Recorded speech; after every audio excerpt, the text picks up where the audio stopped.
Swiss burn மாநகரம் ஹூட்வில் நகரில் உங்களுக்கான கனவு இல்ல அபார்ட்மெண்ட் காத்து கொண்டிருக்கிறது. அழையுங்கள்.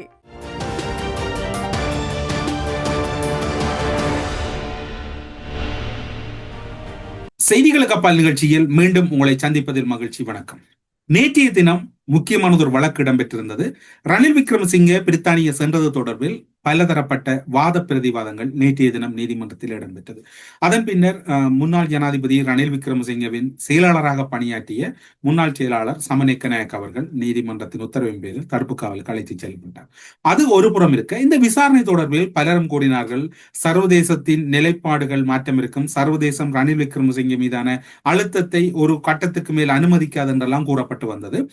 அதனோடு அந்த வழக்கு விவகாரங்களில் பேசப்பட்ட மிக முக்கியமான விடயமாக இருப்பது, பிரித்தானியாவுக்கு விஜயம் செய்திருந்த குற்றத்தடுப்பு புலனாய்வு பிரிவினுடைய அதிகாரிகள் அங்கிருக்கக்கூடிய குழுவினர் உயர்ஸ்தானிகரத்தில் இருக்கக்கூடிய 13 பேரிடம் வாக்குமூலம் பெற்றிருக்கின்றது. இதற்கமைய மனைவியின் பட்டமளிப்பு விழாவுக்கு சாதாரண மனிதர் போலவே சென்றிருக்கிறார் ரணில் விக்ரமசிங்கே என்பது அங்கிருந்த ஒட்டுமொத்த அறிக்கையின் பிரகாரம் பிரதிபலித்திருக்கின்றது. எதுவிதமான அரசு தரப்பு அழைப்பும் கிடைத்ததற்கான அத்தாட்சி இல்லை என்று சொல்லி கூறப்படுகின்றது. ரணில் விக்ரமசிங்கவுக்கு அவருக்கு உரையாற்றுவதற்கும் நேரம் வழங்கப்படவில்லை. அரசு தலைவர்கள் சந்தித்து கொண்ட உத்தியோகபூர்வ புகைப்படங்களும் இல்லை. குறைந்தபட்சம் அவர் அமர்வதற்கான ஆசனம் கூட ஒதுக்கப்படவில்லை என்கின்ற கருத்து குற்றத்தடுப்பு புலனாய்வு பிரிவினரை மேற்கோள் காட்டி செய்திகளாக வெளிவருகின்றது. இவ்வாறு இருக்கின்ற போது அவர் சாதாரணமான ஒரு இடத்தில் தான் அமர்ந்திருந்து அவருடைய மனைவியினுடைய பட்டமளிப்பு விழாவை பார்த்ததாக கூறப்படுகிறது. அது மட்டுமல்லாது ரணில் விக்ரமசிங்கே தொடர்பான 90% வழக்கு விவகாரங்கள் முடிவுக்கு வந்திருப்பதாக கூறப்படுகிறது.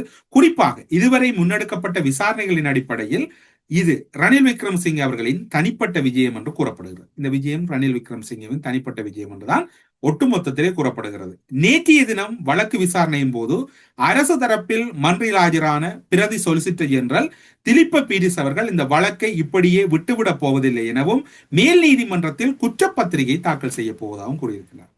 குற்றப்பத்திரிகை தாக்கல் செய்கின்ற போதுதான் ரணில் விக்ரமசிங்கவுக்கு பெரும் சவால்கள் இருக்கின்றது. இந்த வழக்கை இப்படியே நான் விட்டுவிட மாட்டேன், குற்றப்பத்திரிகை தாக்கல் செய்ய போகிறேன் என்ற போது, குற்றப்பத்திரிகை ஒன்று தாக்கல் செய்யப்படுமாக இருந்தால் அதனுடைய விபரீதங்களும் எதிர்கால நகர்வுகள் என்பதும் ஒட்டுமொத்தத்தில் பெரும் பாதிப்பை ரணில் விக்ரமசிங்கவுக்கு ஏற்படுத்துவதற்கு அதிக வாய்ப்பு இருப்பதாக சட்ட வல்லுநர்கள் கூறுகிறார்கள். ரணில் விக்ரமசிங்கவுக்கு சத்திரை சிகிச்சைகள், மிகவும் ஆபத்தான சத்திரை சிகிச்சைகள் மேற்கொள்ளப்பட்டன. அவருக்கான சில முக்கியமான சத்திரை சிகிச்சைகள் அவருக்கு மேற்கொள்ளப்பட்டதை வைத்தியர்கள் உறுதிப்படுத்தினார்கள் என்று சட்டத்தரணிகளும் கூட நீதிமன்றத்தில் கூறியிருக்கிறார். இன்று அந்த மருத்துவ அறிக்கையும் சிறைச்சாலை வைத்தியசாலைக்கும் தேசிய வைத்தியசாலைக்கும் ஏற்றால் போல் அன்று அறிக்கை சமர்ப்பித்த சட்டத்தரணிகள் எங்கே என்றும் திலிப்ப பீரிஸ் அவர்கள் கேட்டதாக கூறப்படுகிறது. இனிமேலும் இவ்வாறான சூழ்நிலையை அனுமதிக்க முடியாது. கிட்டத்தட்ட நேற்று ஒரு காரசாரமான விவாதம் இடம்பெற்றிருக்கிறது. 90% வழக்குகள் முடிவுறுத்தப்பட்டிருப்பதாக எடுத்துக்கொண்டால் இனி வரப்போகின்ற வழக்கு ஒருவேளை தீர்ப்பாக இருக்கலாம் என்று கூறப்படுகிறது. குற்றப்பத்திரிகை தாக்கல் செய்யப்பட இருப்பதாகவும் மேலதிக சொலிசிட்டர் ஜெனரல் திலிப்ப பீரிஸ் அவர்கள் கூறுகின்றனர். இன்னும் ஒரு தரப்பு கூறுகின்றது, கொழும்பு ரோயல் கல்லூரிக்கு தன்னுடைய வீட்டை எழுதி வைத்தவர் இப்படியான விவகாரங்களை செய்திருக்க மாட்டார், இது தவறானது என்கின்ற கருத்தும் சமூக வலைதளங்களில் பகிரப்படுகிறது. ஆனாலும் கூட சட்டத்தின் பால் நின்று சட்ட ரீதியாக இது ஊழல் என்று சட்டத்தின் பால் நீதிமன்றத்தினூடாக சட்டமாதிபதி திணைக்களம் தன்னுடைய வாதத்தை தொடர்ந்து முன்வைத்துக் கொண்டிருக்கின்றது. அதை நோக்கி நகர்ந்து கொண்டிருக்கிறது. தீர்ப்புகள் வெளிவரவில்லை. கடந்த காலங்களில் பேசப்பட்டது, பட்டலர்ந்த பேசப்பட்ட போதும் இன்னும் பல விடயங்கள் பேசப்பட்ட விடயம் ரணில் விவகாரத்தில் சர்வதேசத்தினுடைய மறைமுகமான அழுத்தங்கள் அதிகரிக்கின்ற போது சில விடயங்கள் அற்றி சென்று விடும் என்று கூறப்பட்டது. ஆனால் ரணில் விக்ரமசிங்கவின் பிரித்தானிய விஜயம் தொடர்பில் எந்த ஒரு விட்டுக் கொடுப்பும் இல்லை என்றுதான் இப்போது பார்க்கின்ற போது தென்படுகின்றது. இது இவ்வாறு இருக்கின்ற போது ரணில் விக்ரமசிங்கே மீது ஏன் இவ்வாறான கடுமையான கெடுபிடிகள் அதிகரிக்கப்பட்டிருக்கின்றன, ஏனையவர்கள் என்ன செய்ய போகிறார்கள் என்று கேட்கின்றார். அது மட்டுமல்லாது நாமல் ராஜபக்ச என்று கூறுகின்றார், நான் இந்த மாதத்திற்கு முன்னர் கைது செய்யப்படுவேன் என்று அரசு தரப்பின் முன்வரிசை நாடாளுமன்ற உறுப்பினர் குறிப்பிட்டார். நான் கைது செய்யப்படவில்லை என்று கூறுகின்றார். அனுரகுமார் திசாநாயக்க தரப்பில் ரணில் விக்ரமசிங்கே தரப்புகள் தொடர்பில் கடுமையான நிலைப்பாடுகள் எடுக்கப்படுகின்றன. மஹிந்த ராஜபக்ச தரப்பினுடைய ஊழல் குற்றச்சாட்டுகள் நடவடிக்கை எடுக்கப்படும் என்று கூறப்பட்டது. ஏன் தாமதம் என்று எல்லோரும் கேட்கின்ற போது நாமல் ராஜபக்சவினுடைய கருத்து இன்னும் சந்தேகத்தை ஏற்படுத்துகிறது. உங்களுக்கு ஞாபகம் இருக்கும், மஹிந்த ராஜபக்ச அவர்கள் தன்னுடைய உத்தியோகபூர்வ இல்லத்துக்கு இருந்து வெளியேறுவதற்கு முன்னதாக அவர் சந்தித்த மிக முக்கியமான ராஜதந்திரி சீன நாட்டினுடைய தூதுவர். அவரை சந்தித்த பின்னர் தான் அந்த இடத்திலிருந்து வெளியேறினார். அதே போன்றுதான் மஹிந்த ராஜபக்ச அவர்கள் ஜனாதிபதி தேர்தலில் 3வது முறையாக தோல்வி அடைந்த போது ஜனாதிபதி மாளிகையில் இருந்து வெளியேற மாட்டேன் என்று கூறிய போது அந்த இடத்துக்கு அந்த நள்ளிரவு வேளையில் ஆக குறைந்தது 2 தொடக்கம் 3 மணியாக இருக்கலாம், ரணில் விக்ரமசிங்க மஹிந்த ராஜபக்சவை சந்தித்தார். சந்தித்த பின்னர் தான் மஹிந்த ராஜபக்ச அந்த இடத்திலிருந்து சென்றார். மஹிந்த ராஜபக்சவுக்கு முன்னாள் ஜனாதிபதி என்ற அடிப்படையில் அரசால் வழங்கப்பட்ட வீட்டிலிருந்து வெளியேற வேண்டும் என்று கூறப்பட்ட போது அவருக்கான உத்தரவாதம் சீன தூதுவரால் வழங்கப்பட்டதா என்கின்ற கேள்வி இருக்கின்றது. அன்று நேரடியாகவே அவருடைய கைது இடம்பெறாது என்பதை ரணில் விக்ரமசிங்க உறுதிப்படுத்தினார். அதே போன்று நல்லாட்சி கால பகுதியில் மஹிந்த ராஜபக்சவின் குடும்பம் யாரும் கைது செய்யப்படவில்லை. இப்போது மஹிந்த ராஜபக்சவின் குடும்பத்தின் மீதான எந்த ஒரு விவகாரங்களும் கையாளப்படவில்லை. ஒருவேளை இதன் பின்னணியில் சீனா உத்தரவாதம் வழங்கி இருக்கின்றதா? ஒருவேளை சீனா மஹிந்த ராஜபக்சவுக்கு உத்தரவாதம் வழங்கி இருக்கின்றதா இந்த கைதுகள் இடம்பெற மாட்டாது என்று? ஏனென்று சொன்னால் அண்மையிலே இந்திய குடியரசு தினத்திலே அது குறிப்பாக சொல்வார்கள், அரசியலில் நிரந்தர நண்பனும் இல்லை, நிரந்தர எதிரியும் இல்லை. சிங்களவர்களை பொறுத்தவரையில் பொது இடங்களிலே அவர்கள் எல்லாவற்றையும் மறந்துவிட்டுத்தான் கலந்து கொள்வார்கள் என்றெல்லாம் கூறுவார்கள். ஆனால் டெல்வின் சில்வா மஹிந்த ராஜபக்சவின் உரையாடலாக இருக்கலாம், அல்லது கோட்டாபாய ராஜபக்ச மைத்திரி மஹிந்தவினுடைய இருக்கைகளில் இருக்கின்ற போது அவர்களுடைய உரையாடலாக இருக்கலாம். எல்லாம் ஒரு சகஜமாக இருக்கின்றது. உளவியல் ரீதியாக பார்க்கின்ற போதும் அங்கு மிக நுணுக்கமான சில தகவல்கள் பொதிந்திருக்கின்றன. டெல்வின் சில்வா மஹிந்த ராஜபக்சவோடு கதைக்கின்ற போது அவர் ஒரு சரளமாக சாதாரண அரசியல்வாதிகளாகவே கதைக்கின்றார். ஆனால் மேடைகளில் கதைக்கின்ற போது அவர்கள் கடுமையான முரணை வெளிப்படுத்துகிறார். மஹிந்த ராஜபக்ச தன்னுடைய உத்தியோகபூர்வ இல்லத்திலிருந்து வெளியேறிய பின்னர் இன்று வரைக்கும் அவர் மீது எந்த ஒரு வழக்குகளோ அல்லது எந்த ஒரு குற்றச்சாட்டுகள் தொடர்பில் விசாரணைகளோ இடம்பெறவில்லை. அவருடைய மனைவி மீது விசாரணைக்கு அழைக்கப்பட்ட போது அவர் சட்டத்தடை மூலம் நான் வருகை தர முடியாது என்பதை அவர் தெளிவுபடுத்தி இருக்கின்றார். அவர் தன்னுடைய நிலைப்பாடுகளையும் வெளிப்படுத்தி இருக்கின்றார். இது மஹிந்த ராஜபக்சவின் நிலைப்பாடு. நாமல் ராஜபக்சவும் ஒரு வழக்குக்கு வர முடியாது என்பதை சட்டத்தரணியூடாக இந்த மாதத்திலே தெளிவுபடுத்தினார். அதன் பின்னர் ஒரு வெளிநாட்டு பயணம் இருப்பதாக கூறியிருந்தார். இப்போது பார்த்தீர்கள் என்றால் கெடுபிடி மஹிந்த ராஜபக்ச மீது குறைந்திருக்கின்றதா கூடியிருக்கிறதா என்கின்ற சந்தேகம் இருக்கின்றது. ஆனாலும் எந்த ஒரு விவகாரங்களும் இடம்பெறவில்லை.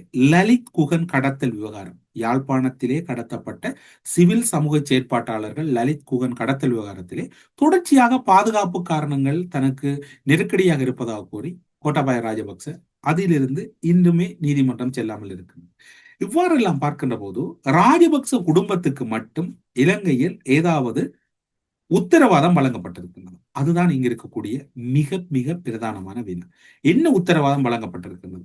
உத்தரவாதம் என்பது சீன தரப்பால் ராஜபக்சர்கள் மீது எந்த ஒரு விசாரணையும் இல்லை அல்லது எந்த ஒரு கடுமையான நடவடிக்கைகளும் மேற்கொள்ளப்படாது என்பது எழுத்து மூலமாகவும் வாய் மூலமாகவும் வழங்கப்பட்டிருக்கிறதா என்கின்ற கேள்விதான் இங்கு வலுப்பெற்றிருக்கின்றது. காரணம், அண்மைய செயற்பாடுகளை பார்க்கின்ற போது அவ்வாறுதான் எண்ண தோன்றுகிறது.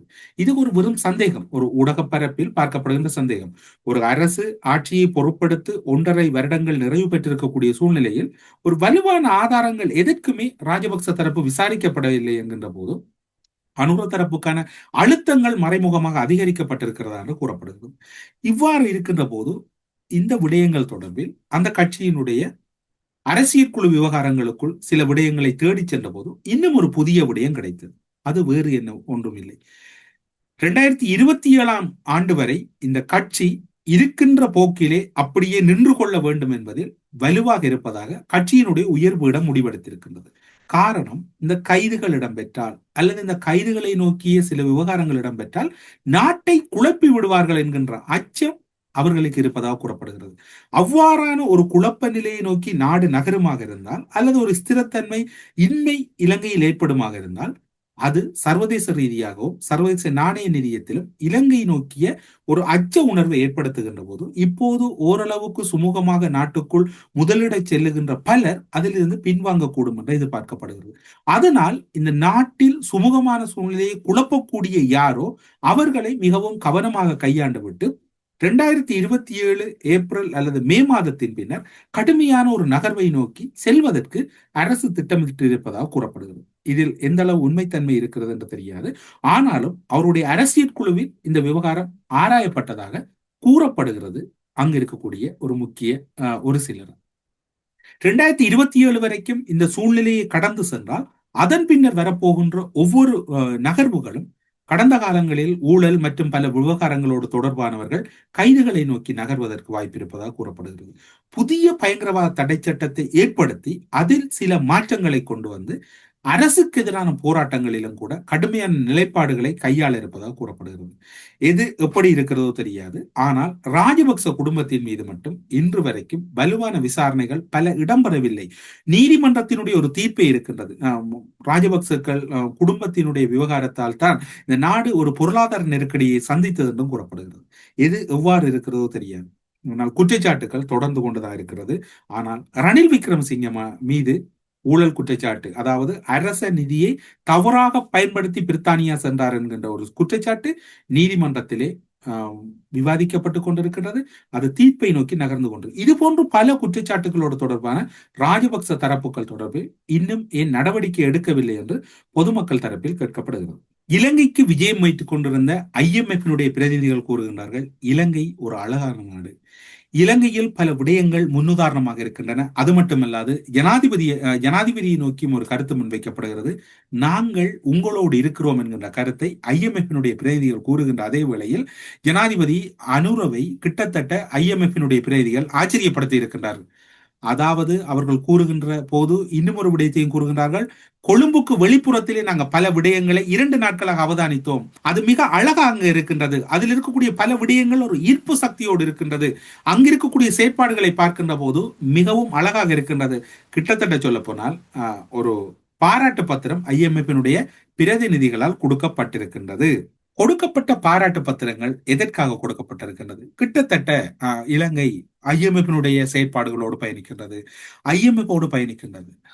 இலங்கை அரசாங்கம் தொடர்பில் அவர்களுக்கு கிடைத்திருக்கக்கூடிய மிக முக்கியமான ஒரு அங்கீகாரமாக அவர்களை பார்க்கின்றார்கள். சர்வதேச நாணய நிதியம் IMF முகாமைத்துவ பணிப்பாளர் அடுத்த மாதம் இலங்கைக்கு விஜயம் மேற்கொள்வதற்கு முன்னோட்டமாகவே அவர்களுடைய அதிகாரிகளுடைய விஜயம் இடம்பெற்றிருக்கின்றது.